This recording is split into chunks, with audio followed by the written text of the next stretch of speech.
Halo Mas Rifki. Halo. Halo, gimana nih Mas kabarnya hari ini? Alhamdulillah, baik Mbak. Alhamdulillah. Sebelumnya terima kasih ya Mas sudah bersedia menjadi narasumber kita di kali ini dan mau berbagi ilmu dengan teman-teman pengusaha kuliner yang lain. Oke, sebelum masuk ke topik utama, boleh ceritain sedikit nih Mas tentang background Mas Rifki. Gimana sih awalnya bisa kecemplung di dunia bisnis? Oke. Baik Mbak, mungkin pertama-tama izin perkenalan diri dulu ya. Mungkin banyak teman-teman di sini yang belum kenal ya. Salam kenal, nama saya Rifki Nuryanto. Saya kebetulan adalah founder dan CEO dari riceboys.id yang saat ini mungkin sudah sempat sampai 30 cabang ya. Oke, mungkin selama kurang lebih 2 tahun berjalan ini bukan tahun-tahun yang mudah ya. Karena memang awalnya saya juga baru masuk ke dunia pengusaha kuliner ini ketika pandemi. Ya memang pandemi banyak membawa hikmah ya. Oke. Jadi awalnya memang saya bekerja sebagai bagian dapur lah ya, dapur restoran, di mana pada saat itu kurang lebih pengalamannya 6 tahun di dunia restoran. Ketika pandemi ya benar-benar terdampak banget tuh. Jadi hampir semua aspek ya, utamanya si restoran itu benar-benar terdampak ya, banyak yang dirumahkan ya karena mall hampir 100% tutup ya kan. Nah, di sana kita mulai coba cari alternatif lain untuk coba buka sumber pendapatan lain dengan cara buka usaha. Memang ini gambling banget ya di saat semua orang sedang masa survival mode ya, kita justru malah coba berani ambil resiko untuk buat peluang baru seperti itu. Nah, ya kurang lebih kita coba beranikan diri dengan modal seadanya. Ya alhamdulillah sampai sekarang sih Mbak Ina. Kurang lebih kayak gitu sih. Udah masa pandemi itu emang masa orang banyak yang tutup jualan gitu-gitu ya Mas. Iya, tapi Mas Rifki malah bisa melihat peluang itu dengan baik. Alhamdulillah. Alhamdulillah. Lalu kenapa memutuskan untuk berbisnis Rice Boys nih Mas? Kenapa harus namanya Rice Boys? Oke, mungkin apa namanya Rice Boys ya. Jadi sebenarnya Rice Boys ini didirikan oleh nggak cuma saya sendiri ya, dengan 2 orang teman saya juga yang kebetulan laki-laki semua. Gitu, kumpulan laki-laki ya kan. Nah, terus kita memang punya mimpi, ayo kita coba bikin usaha bareng. Kebetulan background-nya beda-beda. Saya di bagian dapur ya, sempat bagian QA, QC, R&D, memang benar-benar bagian dapur ya, gimana membuat menu ya kan. Lalu teman saya salah satunya lagi ada Mas Bindo, dia bagian marketing, gimana cara membuat markomnya, media promosi dan segala macamnya. Ya itu memang kerjaannya dia banget lah. Lalu ada Mas Dion, dia bagian business development. Jadi kita coba rangkum semua latar belakang kita nih, skill-skill kita coba jadikan satu. Maka kita coba buat yang namanya awalnya adalah virtual kitchen atau ghost kitchen lah ya. Seperti itu. Jadi awalnya memang kita coba trial dan errornya itu dengan buka usaha di rumah kita masing-masing. Gitu. Jadi kita mulai coba konsepin dari April 2020, kita coba sudah konsepin menu-menunya yang akan kita coba jual, lalu seperti apa modelnya ya kan, strateginya seperti apa, maka kita coba susun dari mulai April itu, baru kita mulai jualan kurang lebih 6 bulan setelahnya. Di Oktober ya, di Oktober itu kita mulai jualan di masing-masing rumah. Jadi saya buka di rumah sendiri, Mas Dion, Mas Bindo masing-masing buka di rumah sendiri. Ternyata sangat di luar dugaan ya. Di saat mungkin orang banyak yang isolasi mandiri di rumah, nggak banyak keluar rumah. Kita coba buat dengan virtual kitchen, dengan modal seadanya, cuman di rumah aja ya kan, kita buat produk dari rumah, semuanya berdasarkan online food ya, delivery. Kita coba daftarkan semuanya, justru bagus banget penjualannya. Kita nggak pernah nyangka sampai sebagus itu ya kan. Nah, ketika kita coba dan ternyata bagus banget hasilnya, bahkan sampai kayak wah ini kita optimis banget nih bisa bisa jualan cukup dari rumah aja gitu.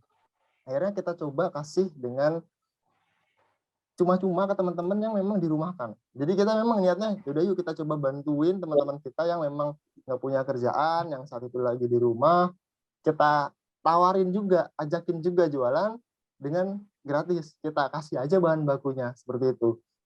Jadi kita mulai bantuin teman-teman yang terdampak juga pandemi, sampai sekarang pun masih ada juga yang tetap berjualan seperti itu, dan alhamdulillah malah jadi mata pencaharian utamanya. Lebih kayak gitu. Jadi mulainya dari teman-teman terdekat dulu untuk ditawar-tawarin gitu ya Mas ya, untuk Iya, jualannya betul. gitu.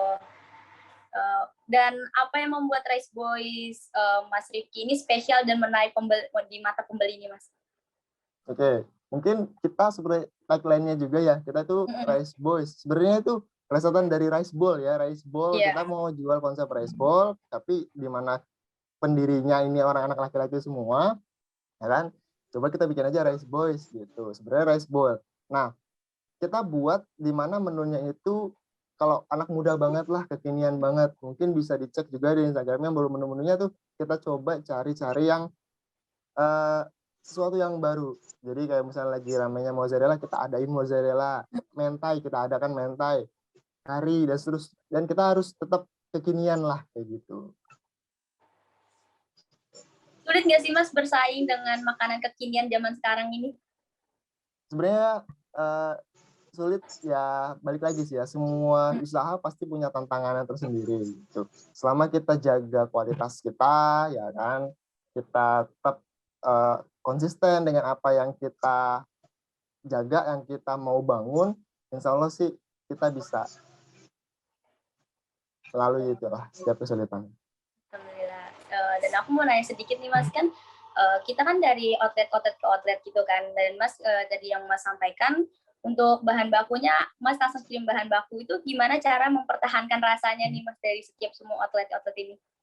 Oke, jadi memang awalnya kita memang skala kecil dulu ya, kita coba trial dan error, di mana cuman buat untuk 3 cabang pertama, yaitu di rumah saya, di rumah 2 orang teman saya, kan? Itu skala kecil, kita paling cuma 1 kilo ayam, ya kan, 2 kilo ayam, bahkan modal awal kita aja itu paling cuma 100-200 ribu awalnya, makanya sangat-sangat murah banget ya. Sampai sekarang insya Allah ya alhamdulillah sudah mulai besar lah ya omsetnya seperti itu. Dengan modal cuma ratusan ribu kita mulai, ya kan. Kita coba trial dan error gimana caranya supaya produk itu terpusat dari kita gitu. Jadi memang saya buat ala-ala central kitchen di rumah gitu. Jadi kita buat semuanya dari pusat gitu. Produk ayamnya, produk sausnya, semuanya dari pusat. Jadi pasti dari rasa sama makanannya itu pasti terjaga. Nah, di mitra nanti tinggal goreng aja seperti itu. Jadi tinggal goreng ayamnya, semua sausnya sudah langsung dari pusat gitu ya Mas? Iya, betul. Oke. Oh iya, katanya udah 30 cabang ya. Sekarang bisa punya 30 cabang tuh proses seperti apa, berapa lama, dan untuk modalnya sendiri untuk buka-buka outletnya itu ada investor atau pakai sistem kemitraan atau mau modal sendiri dari teman-teman patungan gitu Mas? Oke. Untuk tahun pertama kita banyak ngasih kesempatan ke teman-teman ya. Jadi memang justru malah kita tanpa biaya. Jadi kita memang sama-sama pandemi ya kan. Kita sama-sama ngerasain gimana banyak teman-teman saya juga background-nya adalah orang-orang restoran ya kan. Mereka sangat biasa banget untuk membuat makanan-makanan gitu ya. Sangat biasa untuk mengolah makanan. Jadi untuk urusan menu-menu Rice Boys yang saya jelasin sedikit, mereka udah langsung paham gitu. Jadi kayaknya ya udah di tahun pertama kita coba bantu mereka ya kan. Mereka jadi di tahun pertama ya sekitar 10 cabang itu mungkin teman-teman kita sendiri. Gitu. Sambil kita trial dan error, apakah ini layak untuk bisa kita jual? Apakah ini benar-benar profit? Jangan sampai cuman di rumah saya doang nih, di penjualan saya sendiri yang ternyata dari semua cabang ya kan, itu berprofit gitu. Dan ada potensi untuk terus naik. Makanya kita berani buka kemitraan. Gitu. Jadi di tahun kedua itu baru kita buka kemitraan. Seperti itu. Nah, baru setelah mulai dari mulut ke mulut mungkin ya. Jadi mungkin yang sudah buka cabang virtual kitchen di rumah dan dia pengen coba invest dengan buka toko offline, ya kan? Nah, dari situlah kita mulai buka toko offline pertama dan seterusnya. Jadi kita mulai beranikan diri, nggak cuma online aja, sekarang sudah punya 8 toko fisik lah gitu. Jadi dengar-dengar sistem kemitraan. Untuk sistem kemitraannya boleh intip sedikit harganya dan apa yang didapatkan dari sistem kemitraan itu nggak, Mas? Oke, kalau untuk detailnya mungkin nanti bisa langsung japri ke itu aja ya Instagramnya. Okay. Tapi kita coba kasih kemudahan untuk semua mitra yang akan bergabung dengan mengurus semua kebutuhannya. Jadi dari aspek pendaftaran online food delivery, online food channelnya ya, food delivery channelnya itu semua kita daftarkan. Dari mulai GrabFood, GoFood, ShopeeFood, Traveloka ya kan. Bahkan sampai sekarang sudah mau ada AirAsia Food ya. Nah, itu kita daftarkan langsung dari tim kita. Jadi mitra cukup terima beres lah, kurang lebih seperti itu. Terus dari paket pembelian kemitraan itu juga sudah langsung dapat bahan baku, ya kan? Kurang lebihnya untuk 50 porsi di awal. Seperti itu. Jadi sudah dapat bahan baku juga, dengan sudah dapat juga materi brandingnya untuk identitas di toko. Ya misalnya kalau di rumah sendiri ya bisa di pagar ada banner untuk menandakan bahwa ini adalah Mitra Rice Boys resmi, seperti itu.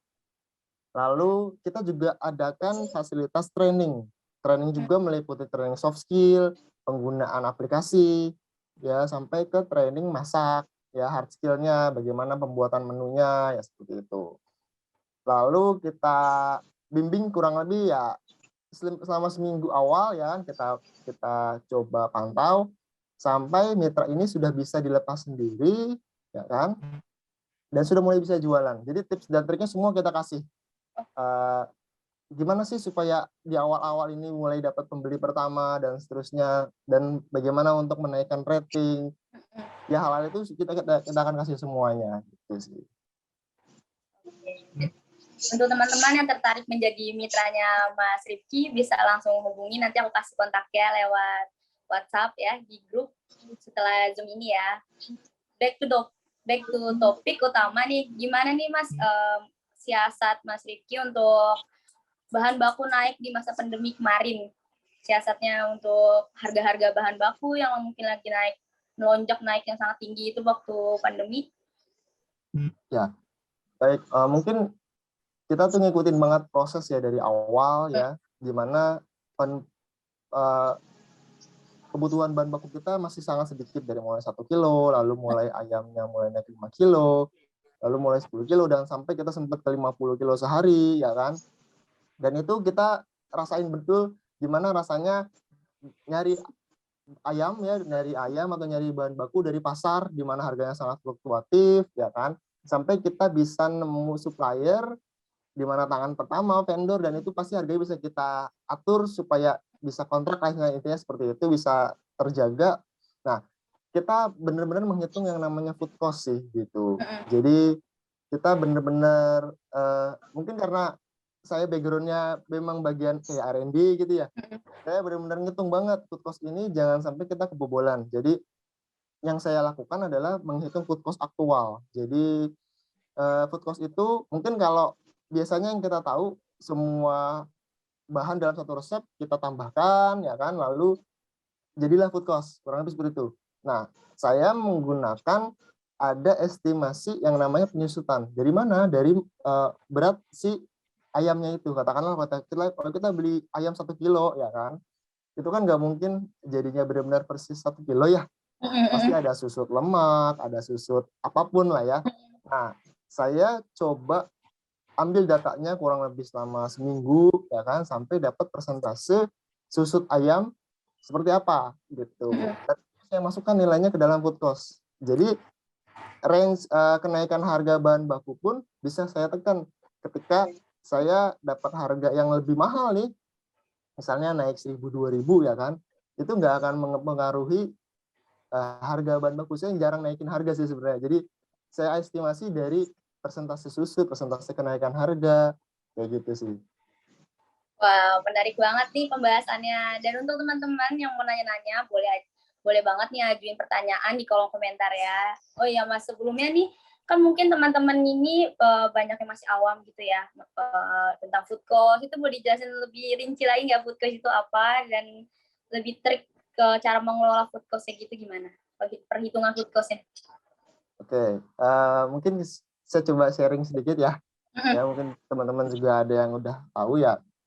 Tapi bagi yang belum tahu, mungkin kalau food cost itu sebenarnya kan harga pokok bahan baku penjualan ya kan, kita susun dari mulai yang kita katakanlah misalnya untuk membuat sebuah ayam geprek ya, kita butuh apa aja sih, dari mulai bahan baku utamanya ayamnya berapa ya kan, lalu resep bumbu-bumbunya apa saja, itu mulai digramasi gitu. Jadi kita dari awal memang sudah langsung menerapkan standar resep. Dari awal saya sudah memulai dengan gramasi yang paten seperti itu. Jadi untuk membuat 1 kilo ayam, saya sudah tahu menggunakan bumbunya berapa gram, berapa gram, berapa gram, itu semua sudah tercatat, ya kan, sampai ke packagingnya. Gitu. Saya hitung sampai ke packagingnya. Untuk mengemas 1 kilo ini menggunakan plastik apa dan cost-nya berapa, seperti itu. Lalu kita akan jual satuan unitnya berapa, misalnya satu pack-nya 1 potong ya kan, atau satu pack-nya isi 4 potong, seperti itu.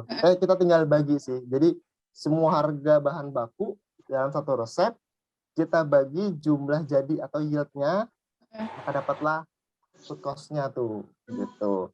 Nanti kita tinggal bagi kita mau jual berapa untuk dapat untung berapa, kurang lebih seperti itu sih. Oke.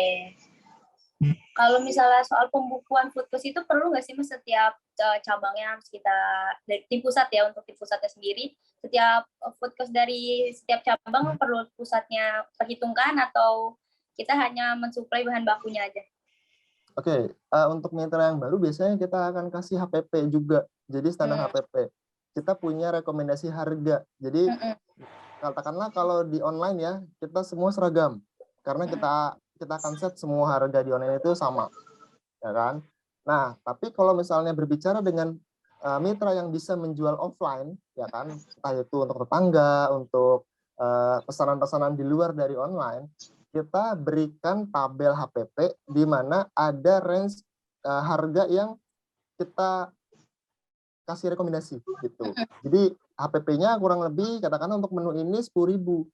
Jadi ibu atau bapak baiknya di angka 15.000 misalnya, seperti itu. Tapi kalau misalnya mau dikurangin misalnya karena ya udahlah ini tetangga belinya 100 pack atau banyak, saya coba korting lah jadi 14.000 atau 13.000, ya itu balik lagi ke kebijakan mitra sendiri. Tapi kita sudah ngasih HPP dan rekomendasi harga untuk offline, seperti itu sih. Oke. Ini kan 30 cabang ya Mas. Kalau soal promosi gimana nih, channel apa aja yang digunain untuk promosi bisnisnya, dan apa aja yang menurut Mas Rifki oke gitu untuk media promosi ini? Oke, kalau promosi sih kita banyakkan ikut dari vendornya sendiri. Maksudnya sih kalau dari GrabFood ada promo, biasanya kita coba review. Kalau memang masuk, biasanya sih kita pasti selalu ikut gitu. Karena di samping dengan digital channel itu sendiri pasti punya algoritma sendiri untuk bisa, kalau kita ikut promo ada di carousel, ada naik brand kita di atas. Untuk awal itu pasti kita akan pakai dulu untuk mengenalkan brand kita gitu.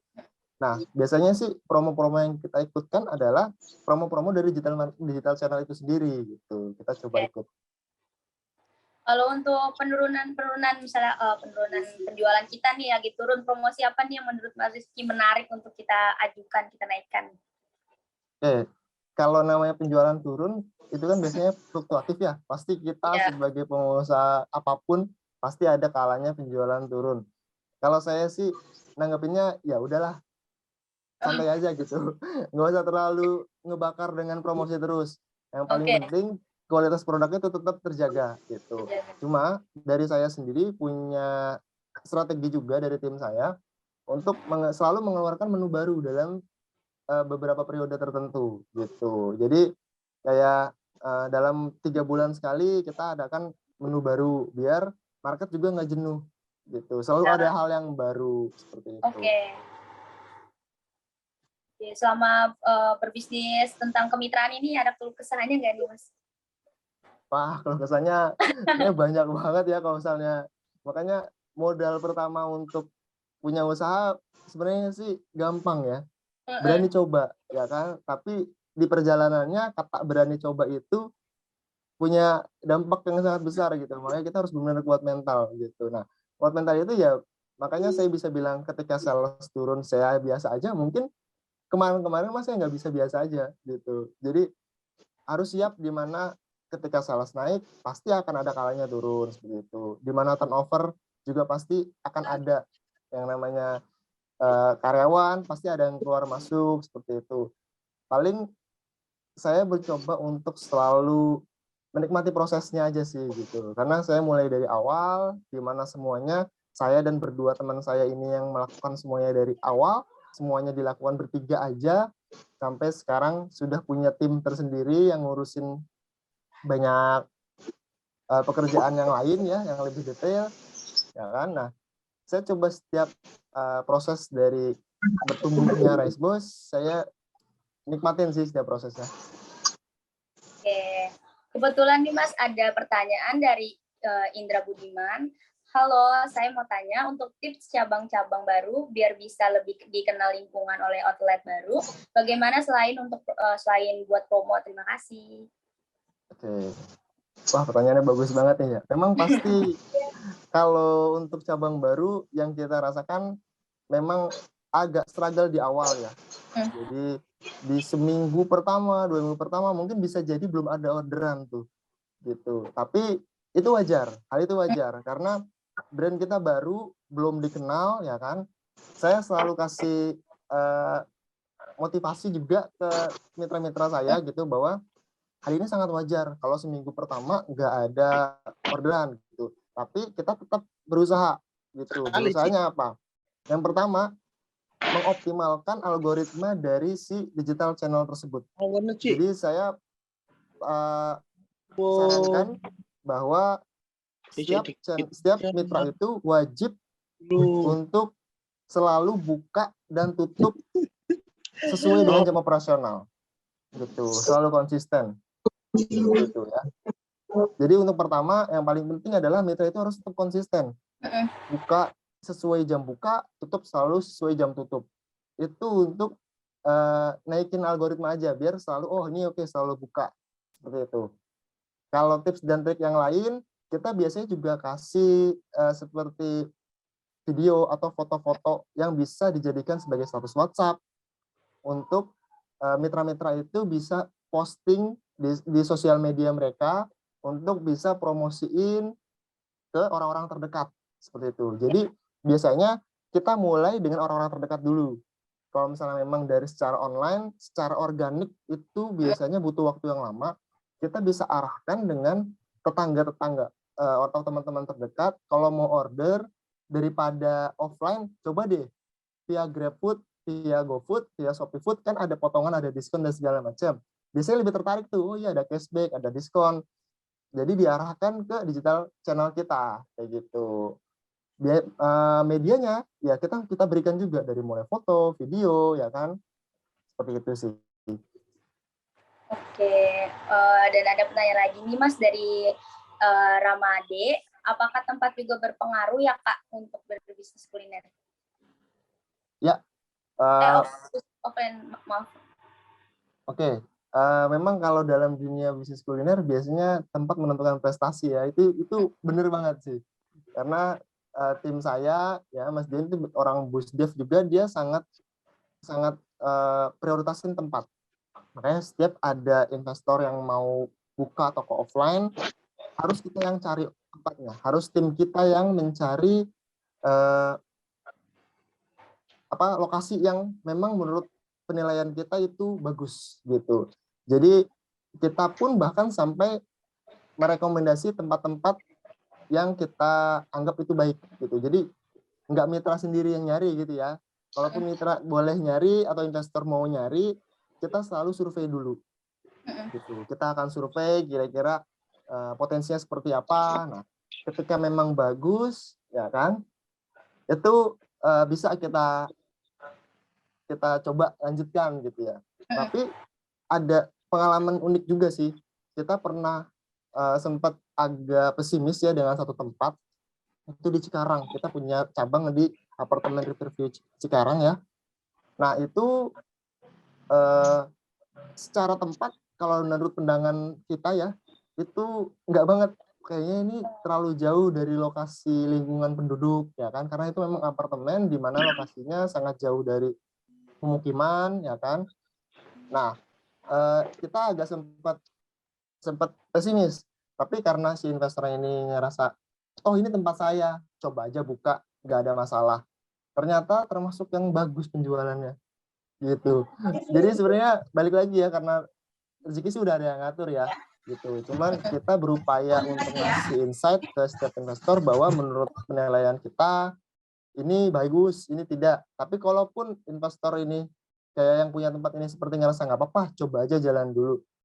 Ya udah, kita coba jalan aja dulu gitu. Ternyata bagus gitu ya. Di sekarang itu malah jadi kayak nggak sesuai prediksi. Kita pesimis, ternyata malah penjualannya juga cukup lumayan bagus gitu. Itu sih.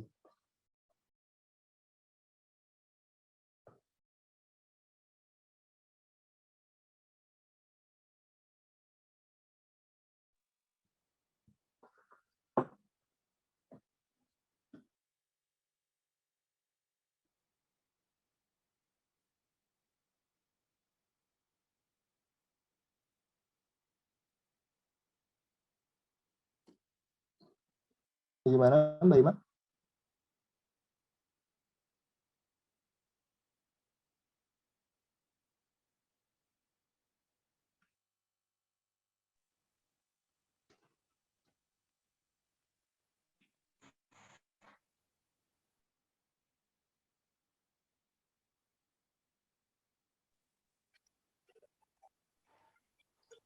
Mohon maaf. Ini Oke. ada pertanyaan dari Anti, untuk jika ingin membuka sistem kemitraan, kita harus mempersiapkan apa saja nih, Mas?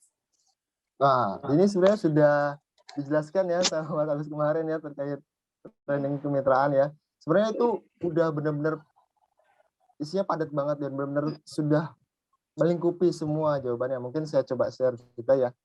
Jadi paling pertama, pastikan dulu bahwa bisnis kita ini memang bisa memberikan untung lah ya gitu. Kita buktikan dulu sendiri. Kalau saya pribadi, saya sudah menjalankan, bisnisnya juga sudah profitable ya kan. Nah, makanya kita coba bisa tawarkan ke teman-teman atau kita jual kemitraan seperti itu. Lalu aspek-aspek apa yang penting itu juga seperti legalitas juga itu wajib banget kita siapkan dulu ya. Jadi mungkin kalau awal kita jujur aja memang karena teman sendiri kita nggak pakai kontrak.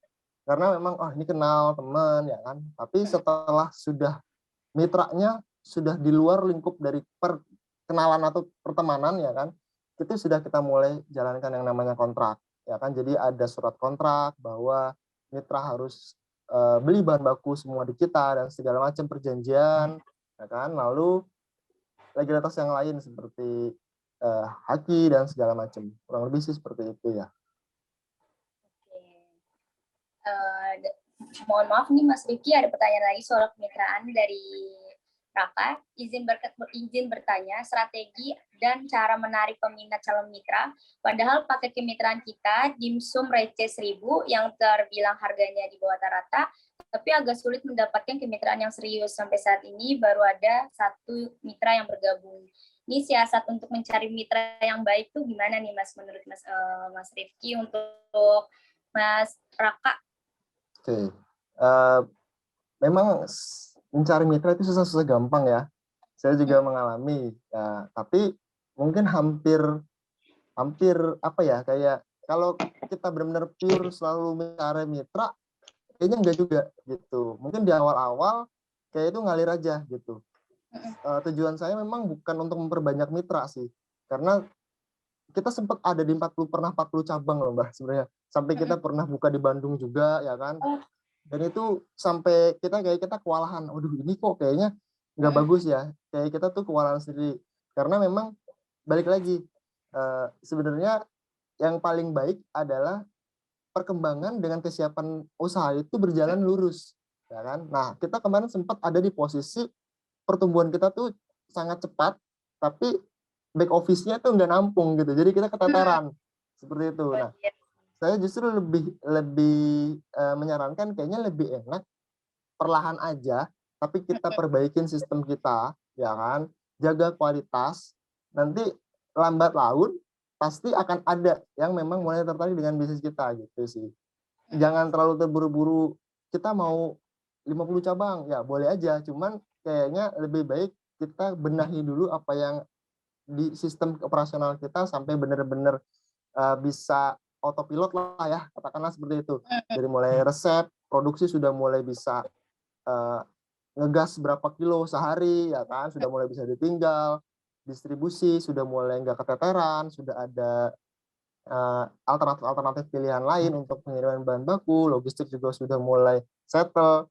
Saya lebih lebih memilih memberikan jawaban bahwa perbaiki aja dulu model bisnis kita, ya kan, dari mulai segala aspek ya, terus kualitasnya memang dicoba dijaga ya kan. Kalau memang sudah menurut Masnya yang bertanya ini kayaknya rasanya sudah mulai oke ya kan, coba aja dites ya, ditesnya gimana?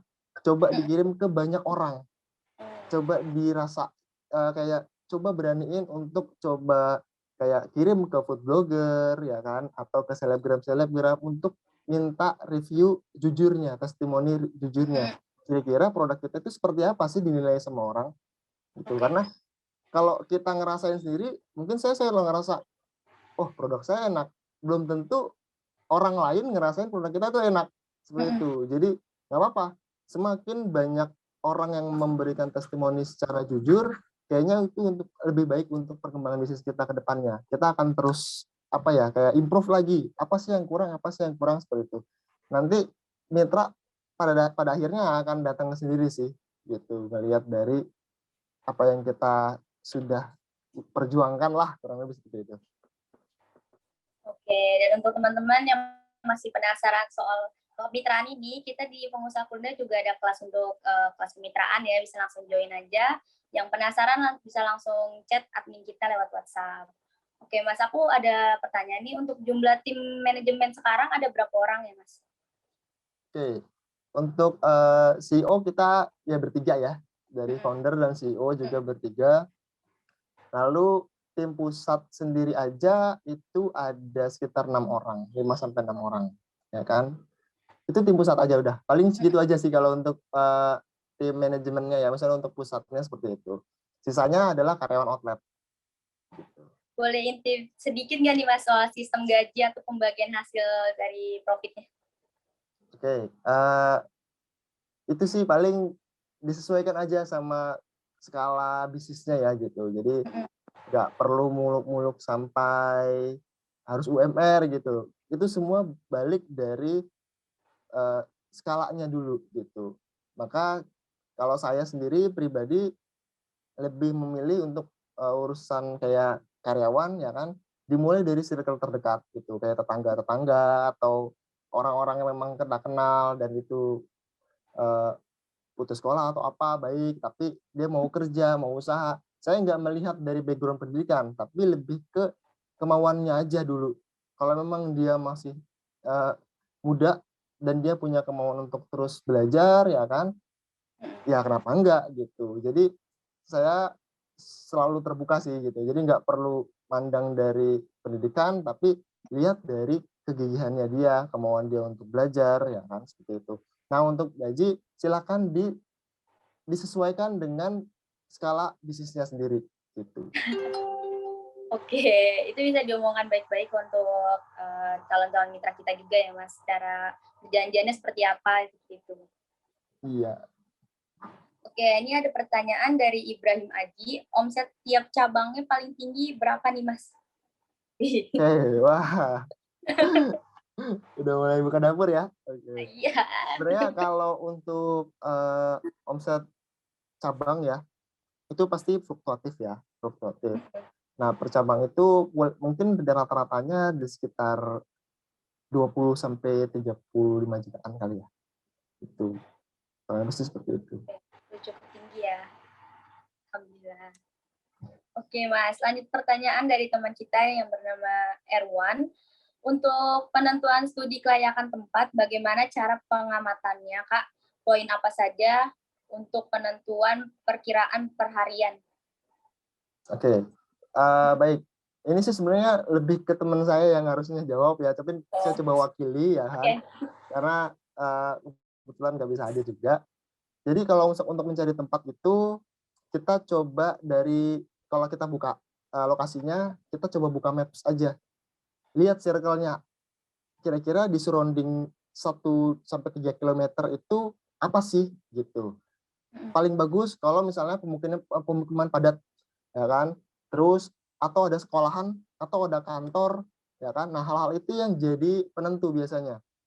Jadi kalau misalnya kita tahu kan market kita tuh apa sih, oh kita lebih banyak orang kantor misalnya, ya udah coba cari area-area yang berdekatan dengan perkantoran seperti itu. Jadi kita coba lihat surrounding tempat yang kita mau buka, kira-kira apa sih di sekitarannya gitu ya, kurang lebih seperti itu. Lalu bisa juga dengan cara lihat dari aspek harga juga, pasti penting sih gitu. Nah, kita tahu kira-kira omset kita berapa, dan ada range harga untuk biaya sewa per bulan maksimal di angka berapa. Nah, itu juga harus jadi pertimbangan seperti itu. Jangan sampai tempatnya bagus, tapi ternyata harga sewanya nggak masuk untuk hitung-hitungan omset kita, penjualan kita dalam 1 bulan. Itu malah nggak akan bagus juga, karena itu akan memaksakan push the limit ya. Jadi kita takutnya nggak sesuai dengan perkiraan, overhead cost-nya malah lebih tinggi daripada pendapatan. Nah, kita punya budget sendiri per bulan itu untuk pengeluaran hal seperti itu berapa. Nah, itu bisa ditentukan dari, balik lagi skala bisnisnya seperti apa. Kita tentukan nilainya gimana maksimal. Dan fasilitas apa yang ditawarkan dari tempat itu sendiri. Katakanlah ada air, itu sudah termasuk include, listrik atau wifi dan segala macam. Nah, itu jadi faktor penting. Seperti itu. Oke, aku mau bertanya nih Mas, untuk soal harga misalnya, kan setiap daerah itu kan punya harganya sendiri-sendiri kan. Kalau dari tim pusatnya gimana nih Mas untuk mensiasati harganya? Misalkan kalau dari pusatnya rice boy ini per porsi 15.000. Nah, kalau misalnya untuk di daerah Jogja atau daerah-daerah yang mungkin harganya lebih murah nih dari ibu kota, itu cara mensiasatinya gimana dari tim pusatnya sendiri, Mas? Oke, untuk saat ini sih kita baru buka di Jabodetabek ya. Oke. Jadi kayaknya yang sempat kita coba trial and error itu di daerah Bandung, kayaknya kita nggak masuk memang dari aspek harga. Makanya nggak lanjut gitu ya. Satu, dari sisi pengiriman juga terkendala sangat jauh. Terus dari sisi harga juga ternyata nggak masuk. Kalau kita mainnya ke area di luar Jabodetabek. Nah, dari situ mungkin ada satu pembelajaran bahwa sebenarnya dengan cost yang kita punya saat ini, ya kan, kita harus tahu market kita di mana gitu. Jadi jangan coba gimana ya, kayak misalnya kita tahu nih kalau kita bisa menjualnya di harga kurang lebih 20.000, 30.000. Maka jangan buka di daerah yang circle-nya itu cuman rata-rata makanan 5.000, 10.000. Kayak gitu.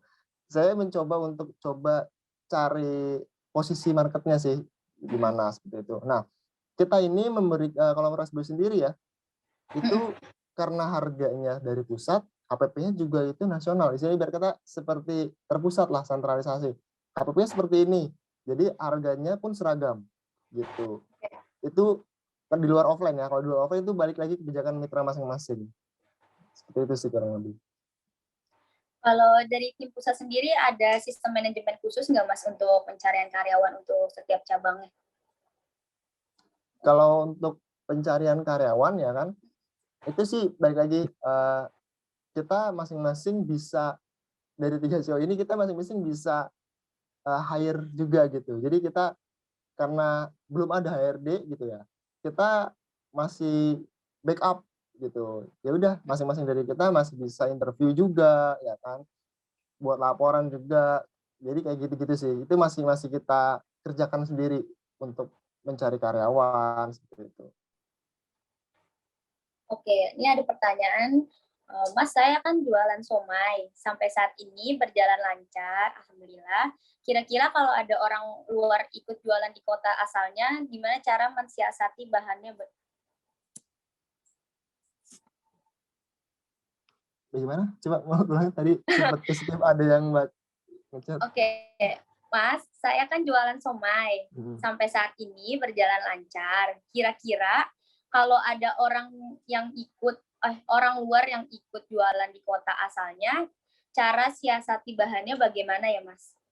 Oke, baik, itu juga yang kita, apa ya, kita lakukan ya. Jadi karena kita background-nya adalah seperti bahan makanan fresh ya, Mhm. saya kan ayam, mungkin kalau somai dari ikan ya, olahan ikan dan seterusnya.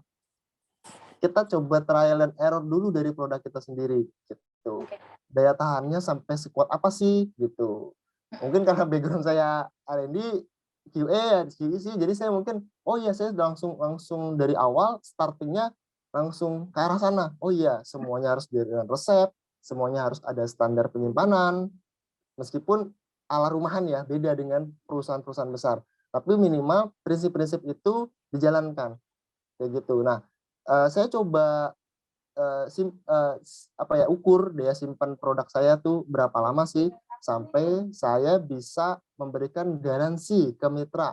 Ini bisa bertahan berapa bulan di freezer, ini bisa bertahan berapa hari di chiller seperti itu. Nah, balik lagi ketika somai, Masnya ini mau coba dijual di tempat lain ya kan, mungkin kalau misalnya mau dibuat dalam bentuk jadi, frozen, bisa dibikin frozenin gitu, di frozen foodin lah ya. Somainya itu dibikin frozen ya kan. Terus coba dikemas dengan vakum mungkin supaya lebih baik kualitasnya biar daya tahan lama juga. Nah, itu coba sebelum kita bisa jual ke orang yang mau jualan juga, coba disimpan dulu di sendiri kira-kira sebulan, 2 bulan masih bertahan nggak nih, kayak gitu. Atau kalau terkendala juga misalnya, oh kalau misalnya seperti itu, berarti kita harus punya freezer banyak, sementara belum mencukupi. Atau bisa dengan cara kayak bumbu-bumbunya itu dari Masnya, gitu. Nanti diajarin beli bahan bakunya dari sana aja, seperti itu. Jadi standar resepnya itu terjaga gitu ya, kerahasiaan resepnya terjaga. Ini bumbunya untuk 1 kilo ayam, seperti itu. Itu lebih mudah kan, karena pasti kalau bumbu mungkin bahan kering ya kan, pengirimannya juga bisa pakai ekspedisi biasa, seperti itu. Jadi balik lagi ke produknya, dicoba trial and error terus sih untuk pengembangannya. Oke. Tapi itu lumayan beresiko juga ya, Mas, kayak takutnya kita malah membocorkan resep dapur gitu. Bisa jadi, ya jadi memang ada faktor seperti itu sih. Itu harus Gitu. jangan lupa untuk teman-teman yang mau seperti itu dibuat perjanjian dulu ya. Harus ada hitam di atas putih. Oke, ada yang minta saran nih Mas, yang bagus itu franchise store juga mempunyai outlet-outlet sendiri atau lebih fokus pada kemitraannya saja? Oke, kalau saya ditanya seperti itu ya, Mm-mm. saya inginnya sebenarnya semua itu punya saya sendiri gitu, Mm-mm. pengennya ya. Mm-mm. Jadi pengennya kalau misalnya ditanya, kalau misalnya itu kita mau punyain semua cabang itu sendiri atau pakai investor. Kalau Iya. boleh dibilang, pengennya semua itu punya sendiri. Kenapa? Karena ya keuntungannya, profitnya ya utuh kita yang pergunakan, kita yang bisa eh, dapatkan lah ya, kurang lebih seperti itu. Tapi itu pun punya plus minus. Gitu. Jadi kalau saya mencoba untuk membuka cabang baru dengan uang pribadi atau dari profit yang kita kumpulkan, pasti perkembangannya akan lama. Seperti itu. Jadi butuh waktu untuk bisa bertumbuh lah, seperti itu. Nah, cara paling mudah memang dengan membuka kemitraan, ya kan, atau cari investor yang memang mau mendanai pembukaan outlet baru, seperti itu. Nah, balik lagi, tergantung dari perjanjian yang kita buat, gitu. Kalau misalnya memang dari investornya seperti apa nih?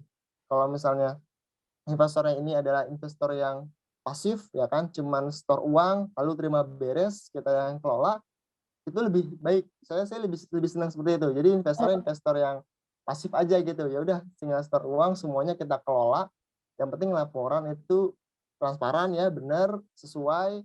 Ya udah, jalan seperti itu. Atau kalau memang mau fokus ke kemitraan, itu lebih minim risiko sebetulnya. Karena saya sudah punya pengalaman, sempat ada 10 cabang outlet offline, ya kan, maintain-nya beda dengan punya virtual kitchen yang puluhan. Lebih gampang ngerjain yang puluhan sebenarnya. Karena kalau toko offline kita sendiri, itu auditing-nya juga harus selalu berjalan setiap minggu, setiap hari, ya kan. Terus pengontrolannya, inventory-nya, jadi semua aspek harus kita pikirin.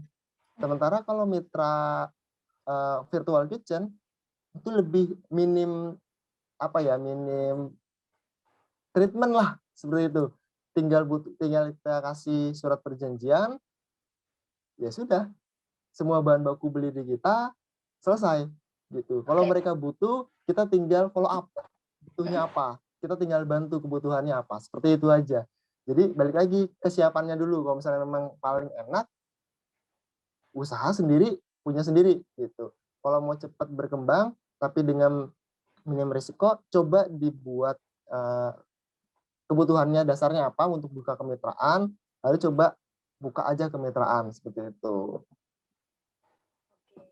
Mau tanya nih Mas, untuk open kemitraan berarti kan sudah mempunyai haki ya? Ya. Oke, dan apa saja nih Mas, dan apalagi selain legalitas biar lebih aman lagi? Oke, paling itu ada seperti kayak berbadan hukumnya juga ya, gitu. Entah itu PT, ya kan, atau apapun lah ya. Dan itu sebenarnya balik lagi, untuk amannya sesuai dengan seperti training kemitraan yang kemarin sudah sempat saya ikuti juga, memang baiknya hal itu segera dipenuhilah gitu sebelum kita buka kemitraan. Gitu. Ada pertanyaan nih Mas dari Yogi, bagaimana cara meminimalkan kecurangan karyawan jika pembelian offline di cabang untuk mitra lebih aman? Oke, ini susah-susah gampang sih ya, karena terkait dengan fraud seperti ini, semua orang yang megang uang offline itu pasti punya punya apa ya, resiko ya, resiko khilaf lah seperti itu. Nah, baiknya memang menggunakan POS seperti itu. Semua pencatatan, penjualan, sales itu terekam dalam POS gitu. Lalu bisa kita bandingkan penjualan itu dengan inventory gitu. Jadi ketika bahan baku itu kita kirim berapa, terjual berapa, nah harusnya stok akhirnya ketahuan gitu. Nah ketika ada ketidakbalancean antara stok, ya kan, besar kemungkinan terjadi kesalahan di outlet seperti itu. Entah itu ada barang waste tidak terlaporkan, ya kan, kalau husnuzonnya nih pasti ada barang waste tidak terlaporkan, atau ada barang numpuk, atau ada salah, katakanlah customer belinya 2 dikasihnya cuma 1, ya kan, itu pasti akan berefek ke komplain seperti itu. Nanti kita bisa telusur lagi. Lalu kalau yang nggak benernya mungkin kayak fraud-nya, ya kemungkinan ada proses toko dalam toko ya, seperti itu yang kita harus aware di situ. Nah, itu sih kayak gitu. Menurut Mas Rifki sendiri nih, cara meminimalisir soal-soal permasalahan seperti yang tadi disebutkan itu bagaimana nih? Ada trik khususnya nggak Mas untuk menghindari hal-hal seperti itu? Itu sih sebenarnya pada saat kita interview ya, mungkin kita coba screening ya di awal, kira-kira ini seperti apa. Lalu mungkin baiknya dengan ada surat kontrak ya. Jadi ada aturan yang jelas ya, kira-kira untuk menjamin si karyawan ini nggak melakukan hal yang nggak ya, yang nggak kita inginkan di kemudian hari, seperti itu. Sama selalu paling penting adalah pengontrolan. Jadi untuk Raisbo sendiri sudah ada kayak area supervisor juga yang setiap minggu pasti datang kontrol kayak gitu. Pasti setiap outlet dijadwalkan sehari 2 sampai 3 kali itu pasti ada yang datang lah. Seminggu 2 sampai 3 kali pasti ada yang datang seperti itu. Dan kita pun sebagai CEO juga pasti bagi tugas. Kadang-kadang memang kita akan visit juga. Jadi saya juga dan teman-teman saya visit untuk ngecek seperti itu. Jadi nggak dibiarin aja mereka jalan ya udah, nggak, itu pasti tetap harus dikontrol sih kalau kayak gitu. Oke, berikutnya ada pertanyaan lagi Mas dari Mudi Fahmi. Untuk membentuk organisasi SDM-nya, bagian apa saja yang dibutuhkan, dan untuk pemula harus berapa orang nih kira-kira? Oke, saya berawal dari ngerjain semuanya sendiri ya. Saya berawal dari ngerjain semua sendiri, bareng teman-teman bertiga ya kan. Sebenarnya nggak ada formula khusus untuk penambahan tim gitu. Cuma kita bisa rasain sendiri gitu ya. Ketika load-nya apa nih yang kira-kira udah menyita tenaga banget nih, kayak menguras tenaga, menyita pikiran, mulailah diberikan ke orang lain gitu. Mulailah dibagi beban itu ke karyawan seperti itu. Jadi katakanlah waktu awal itu di mana sebelumnya saya masih kerja ya, masih kerja ibarat kata kayak masih kerja pulangnya baru bikin ayam, ngolah ayam, itu mulai capek banget tuh.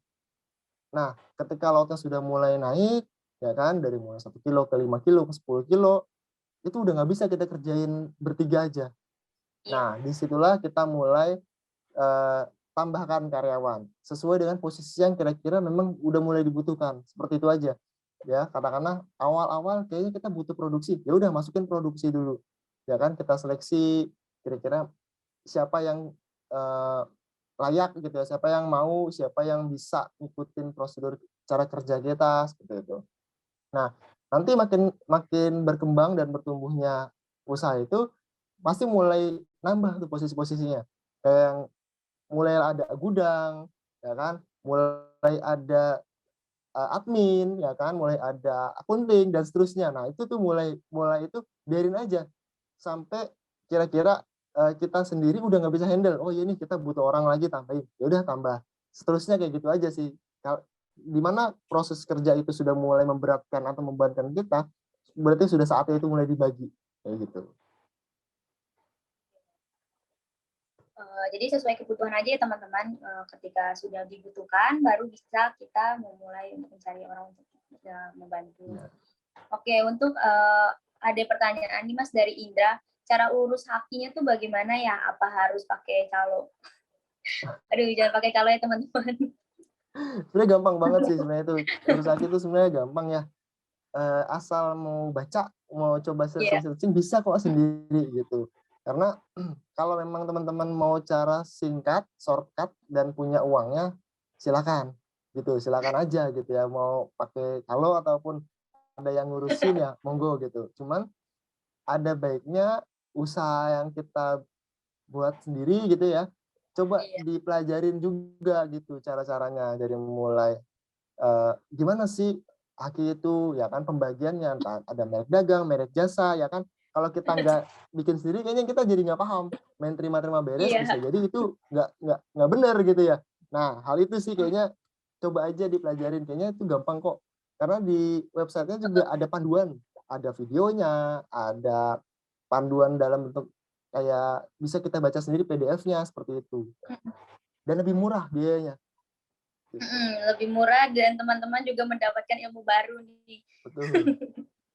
Ilmu baru siapa tahu nanti ada sanak saudara teman-teman yang membutuhkan untuk mendaftarkan haki kan bisa menawarkan diri gitu kan.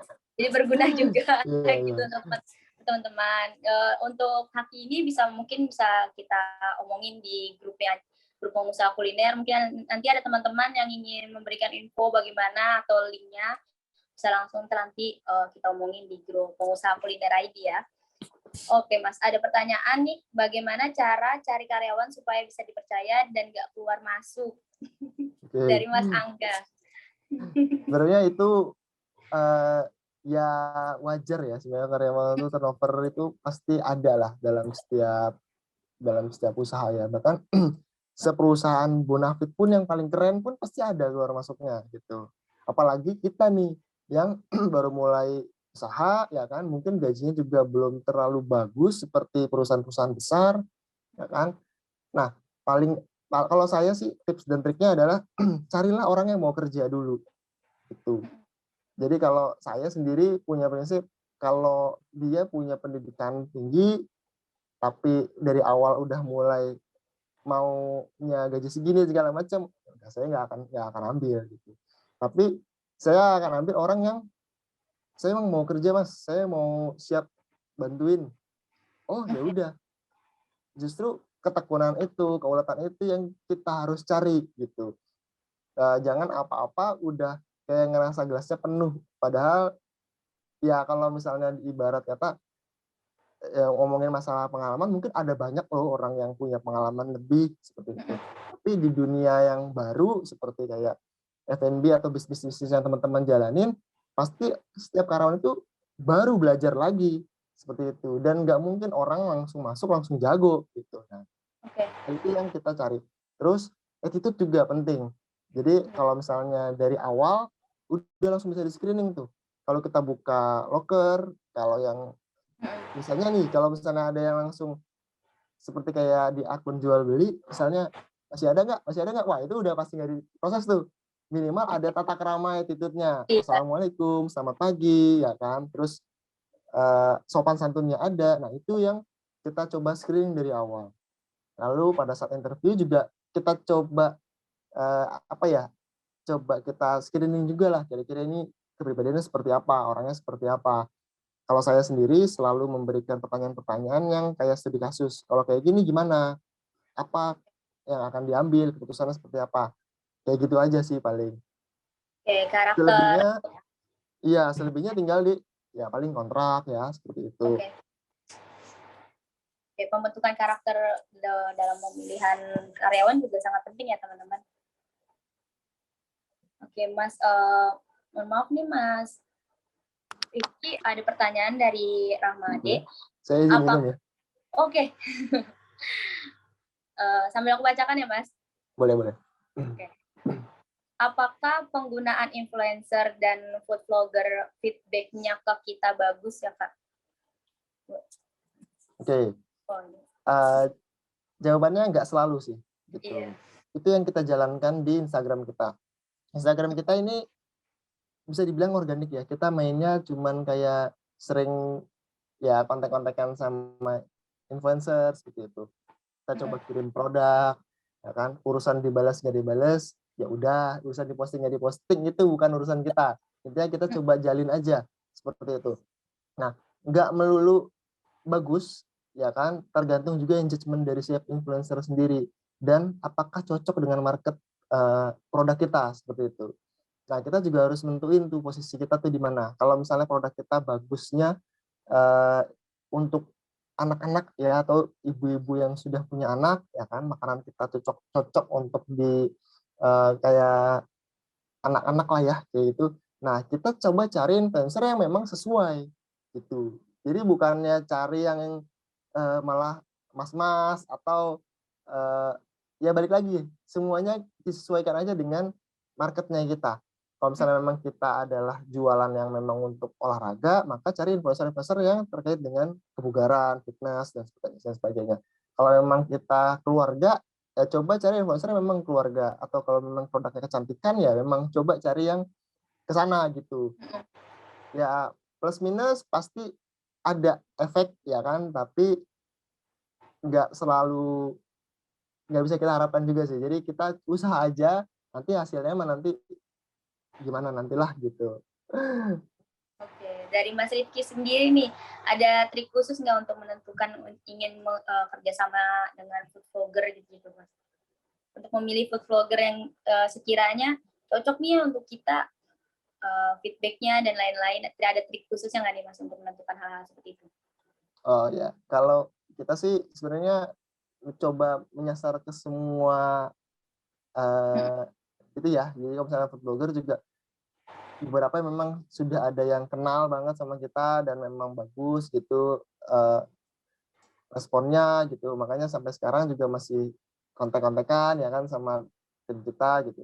Nah, lebih ke komunikasinya aja sih gitu. Kalau misalnya emang kitanya baik-baik ya kayak gitu, ya mm. insya Allah sih responnya juga bagus. Yang penting, dari aspek komunikasinya. Nah, terus kira-kira paling untuk menentukan kira-kira mana sih yang cocok buat kita, balik lagi ke produk kita maunya targetnya siapa sih yang mau kita sasar gitu ya. Kalau misalnya yang saat ini mungkin kita lebih banyak ke coba cari ke ibu-ibu ya kan yang memang sudah punya anak atau influencer anak kecil, kita coba menyasar ke sana. Memang ternyata dari sisi survei kayak ada produk kita yang digandrungi sama anak-anak gitu. Kayak rice chicken katsu barbecue karena itu kan memang nggak pedes ya. Ternyata Mm-mm. banyak banget yang suka. Ya kita coba menyasar ke sana gitu. Ya. Dari itu kita coba balik lagi trial error juga, kita coba saya ngasih ke tetangga-tetangga yang memang punya anak-anak, Mm-mm. memang responnya bagus. Jadi kita coba fokus ke target itu, gitu. Oke. Ada pertanyaan terakhir nih Mas dari Mas Budi Fahmi. Bagaimana cara mengatasi mitra yang buka cabang usaha dengan kategori yang sama tanpa sepengetahuan kita? Wah, ini namanya dicurangi ya, teman-teman. Ya, baik, sebenarnya sih itu bisa diantisipasi dengan adanya kontrak ya. Jadi kayak ada mungkin kita tambahkan klausul anti kompetitif ya, misalnya jadi nggak boleh berkompetisi dengan produk yang sama. Mitra kalau misalnya join ke kita nggak boleh buka usaha yang sejenis, seperti itu. Oke. Kan tapi kita pun pernah mengalami kok, gitu. Bahkan teman kita Oh, sendiri. Jadi itu ya sudahlah ya wajar, bukan ibarat kata kita membiarkan memaklumi. Sebenarnya dari sisi, eee, etika mungkin itu kayaknya nggak bagus ya. Cuman balik lagi, kalau saya punya prinsip sebenarnya baiknya itu ada hitam di atas putih, seperti itu. Nah, memang kesalahan kita kemarin karena kita menganggapnya, "Oh, ini kan teman banget lah ya, kayaknya nggak apa-apalah jalan aja dulu," ya kan. Ternyata ada peluang dia untuk buka produk yang sama, ya kan, ya kita cuma putus aja, ya udah berarti kemitraan kita putus sampai di sini gitu, kita sudah stop semua akun, ya kan, semua media, semua materi promosi dan segala macam kita tarik, ya kan. Ya udah, ya dia istilahnya sudah berhentilah dari mitra Rice Bus ya, seperti itu. Dan dia silakan menjalankan usahanya sendiri dengan dimulai dari nol, seperti itu. Ya balik lagi, kalau saya percaya bahwa rezeki itu kan nggak akan pernah tertukar ya. Mau produk kita pun disamain atau enggak, saya yakin bahwa rezeki memang udah ada alamatnya masing-masing, nggak akan pernah tertukar. Kalau dari sisi bisnis, baiknya memang dijaga dengan kontrak. Tapi kalau saya pribadi, ya sudah gitu. Silakan aja buka sendiri, toh saya nggak akan pernah ngambil rezeki teman-teman gitu ya. Teman-teman juga punya rezeki masing-masing. Sebatas itu aja sih kalau saya gitu. oke. Aku mau nanya untuk rencana ke depannya nih untuk Rice Boys dan King Can Indonesia ya kalau nggak salah. Oh ya, Oh ya, King Can Indonesia dan untuk Mas sendiri bagaimana nih goals terdekatnya? oke, saat ini sih kita masih terus coba benahin ya dari setiap operasional karena, jujur memang untuk pertambahan mitra pun sekarang sedang slow ya. Jadi memang ini momennya banget buat kita berbenah gitu ya. Karena kemarin-kemarin mungkin kita sudah fokus ke penambahan cabang banyak, ya kan, sampai kita mungkin keteteran di, beberapa aspek operasional. Nah, saat ini kita mulai ngerapihin, eee, internal, seperti itu. Dari mulai aspek tim-tim kita, ya kan, kita coba rapihkan, kita mulai coba tertibkan, ya kan. Nah, alhamdulillah sudah mulai berjalan baik gitu ya. Nah, ke depannya jika memang dari kitanya sudah siap ya, dari misalnya internalnya sudah baik, ya Resbus pengennya sih bisa sampai 100 cabang ke depannya. Amin. Semoga nih teman-teman yang mau bekerja sama juga dengan Mas Rifki, nanti aku kasih kontaknya Mas Rifki ya. Boleh, Uh, boleh banget.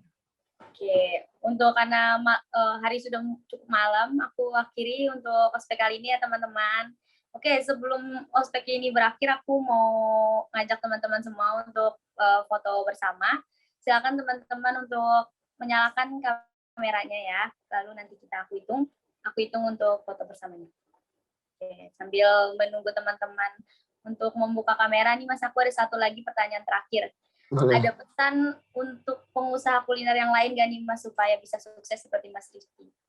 Oke, pesannya ya mungkin sebenarnya kalau mau mau menjalankan suatu bisnis atau usaha, nggak ada bisnis paling baik, ya kan? Nggak ada bisnis terbaik, nggak ada bisnis yang nggak baik, ya kan? Sebenarnya bisnis terbaik itu adalah bisnis yang dijalankan, udah itu aja. Jadi nggak bisa dibandingkan, oh bisnis dia lebih baik, bisnis kita nggak baik, nggak. Sebenarnya bisnis yang baik itu adalah bisnis yang kita jalankan. Karena kalau kita cuman punya ide, punya niat, cuman punya angan-angan, ya kan, nggak dijalankan, ya nggak akan jadi apa-apa gitu. Dijalankan pun belum tentu berhasil, tapi minimal, ya kan, itu akan jadi, kalau kita katakanlah kita gagal ya, sebenarnya itu nggak gagal sih. Sebenarnya itu adalah pembelajaran. Kita dapat pembelajaran baru. Kalaupun berhasil satu kali langsung berhasil, ya alhamdulillah gitu. Tapi saya coba kasih motivasi ke teman-teman, coba aja dimulai aja dulu gitu. Jadi jangan kebanyakan mikir, jangan kebanyakan kira-kira nanti gimana ya. Udah jalanin aja dulu. Karena untuk jadi pengusaha itu yang paling penting mulai dulu, ya kan. Nah, selebihnya yang harus kita siapin adalah kita harus tahu bahwa jadi pengusaha itu nggak mudah. Makanya mentalnya harus disiapin dari sekarang nih. Betul. Gimana ngadepin fluktuasinya omset, ya kan, gimana nanti backup karyawan dan segala macam. Nah, semua itu akan bisa kita jalani dengan baik jika kita mencintai proses, gitu. Kita nikmatin aja prosesnya, karena pasti hasil insya Allah akan ngikut, gitu. Yang penting kita cintai prosesnya, kita cintai apa yang kita lakukan, kita cintai apa yang kita kerjakan. Selebihnya insya Allah nanti akan ngalir juga, ikut juga, gitu. Percaya dengan diri sendiri dan jangan lupa untuk berdoa ya, Mas. Ya. Oke. Karena teman-teman udah banyak yang membuka ini, kita mulai sesi foto bersamanya ya. Oke, aku hitung 1, 2, 3. Oke, sekali lagi ya. Ini gaya bebas. Oke, 1, 2, 3. Kembaran nih Mas gayanya. Oke, teman-teman yang penasaran atau tadi di awal lupa telat joinnya, bisa kepoin nih Instagramnya Mas Rizky. Nanti aku taruh di WhatsApp ya. Dan juga Rice Boys dan King Kan Indonesia, yaitu bisnisnya Mas Rizky sendiri. Dan untuk teman-teman, terima kasih sudah bergabung di Zoom kita kali ini. Dan terima kasih untuk semuanya, terutama Mas Rizky yang udah bergabung di Zoom ini, meluangkan waktu dan juga memberikan ilmu yang sangat bermanfaat nih untuk teman-teman kita. Sama-sama. Oke. Aku ucapkan wassalamualaikum warahmatullahi wabarakatuh. Terima kasih. Waalaikumsalam.